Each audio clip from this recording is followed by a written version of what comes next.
Harihi Om Tat Sat. Jai Guru. I was speaking about Yajna, Dana and Tapas as the three important ingredients of a good moral and ethical human life. I said that Yajna is something that you do as an offering to God. Maybe I will speak about it later. Dana is not something like that. While offering Yajna, you are the offerer. The one to whom it is offered is God. And God is always invisible and at an infinite distance. So it becomes a unilateral action from your side. But in the case of Dana, it is not so. You give something to the people outside the orbit of blood and matrimonial relationships, and as you give, the recipient receives it. While you are giving and you have the benefit of having done Dana, it is a blessing, enrichment and empowerment for you. The receiver gets the material benefits. Whatever materials you give, he receives them and uses them. While the receiver gets the material items given, the giver gets the inner spiritual benefits, blessings and enrichment.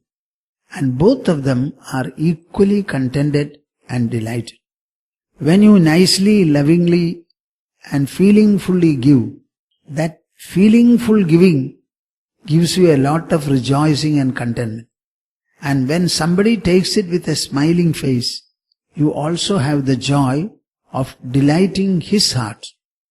You get the delight of giving, and you see the delight of somebody receiving what you give. So it is delighting oneself and also the others. Is this the only benefit of Dana, if you ask? Our culture does not stop there.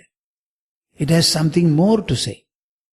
And you should understand that these are all written as part of our religio-spiritual literature and instruction. Everybody lives in this world with a societal connection and bond. A child is born in a family as a member of the family. The family, consisting of a few individuals, becomes a member of a societal segment. So many segments together become the society at large, the nation.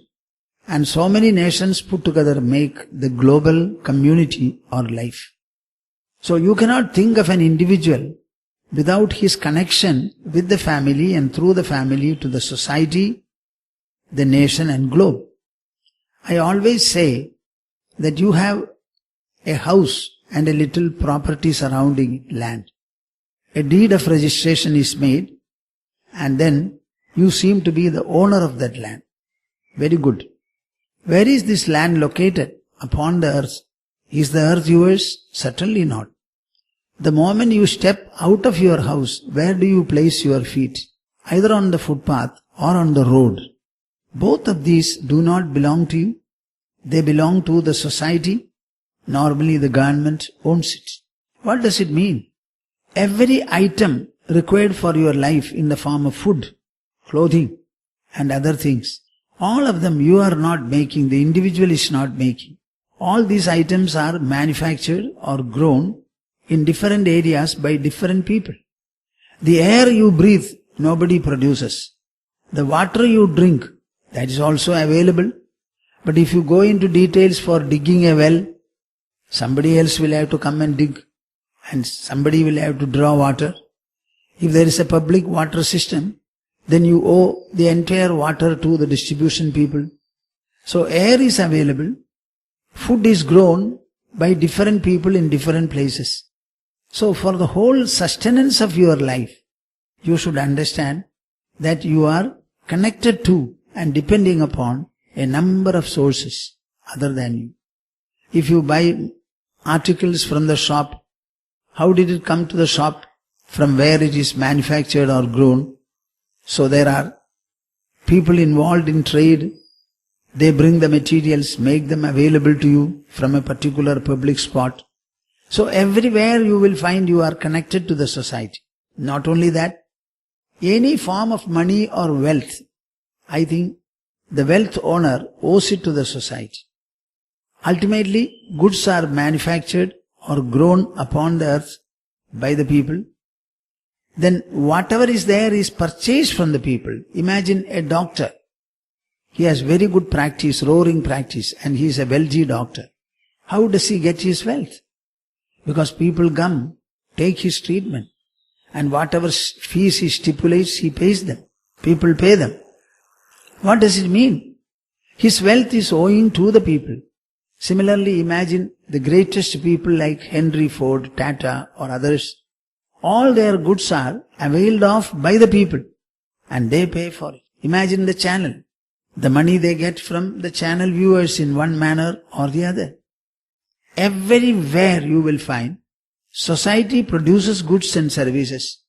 The society also avails of them and pays for them. So every single pie that an individual owns is actually owing to the society. Apart from your own personal life and domestic life, there are a number of social amenities which are generally made available to you. The government makes many of them, and for the government to make them, they force a tax system, and you have to pay your tax at source when you earn the money. But whatever the government makes in the form of facilities are again availed of by you as a beneficiary. So the tax system itself comes out of a principle of Daana. But there it does not work as a Daana. It is legally levied from you and you cannot escape it. If you escape, you become a criminal and you will be punished in one way or the other. But the Daana that I am referring to, our Shastras refer to, is something different. You feel that there are many others who are denied parallel benefits which you have. They have a need. It may not always be the acclaimed poor. Maybe somebody in the society who wants to educate the child, conduct the marriage of the child, they don't have resources. I think you should help them. Marriage is a social necessity. It is not an individual or a family necessity. People should get married. Then only our Vamsha, our lineage will survive. The human lineage as a whole will survive. And when you make such Daana, our Shastra specifically says that only by doing this Daana, whatever wealth you have will acquire the necessary purity. What is meant by purity? Whatever wealth you have, it will be used by somebody, primarily by your family members. If you have enough, you give it in the form of patrimony and the descendants use it. So you may be able to give material wealth, bequeath to the children. But can you bequeath good sense, enough of control, moderation, morality, virtue, etc. to the children so that they will utilize the wealth and spend it properly? That becomes a providential factor. You can write a will and give the whole of property to your children. That is possible. But in the same manner, is it possible for you to bequeath character, coordinate to the children? No. So our Shastras say, only by doing liberal Daana, the wealth that one has will be purified. Only when it is purified, as it becomes a bequest for the others, inheritance for the others, there will also be the necessary moral or ethical bequest given by you, heredity taken by them. So this is an invisible religious or spiritual factor. So be very sure that whatever money you have, whether it is big or small, in the form of gold, silver, land, money deposits or anything else, unless it is purified, the beneficiaries will not be able to use it properly. Maybe they will spend it wrongly, become bad, immoral, etc.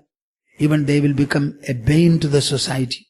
To avoid all these things and make the wealth sattvic and pure, so that those people who utilize the wealth will not become corrupt, they will not degenerate while using it.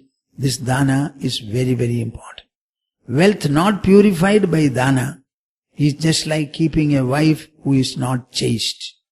It is just like keeping children who do not obey you and are helpful to you. It is just like keeping cows which do not lactate at all. There is a Sanskrit verse explaining this. Vittam tu atirthi kridam.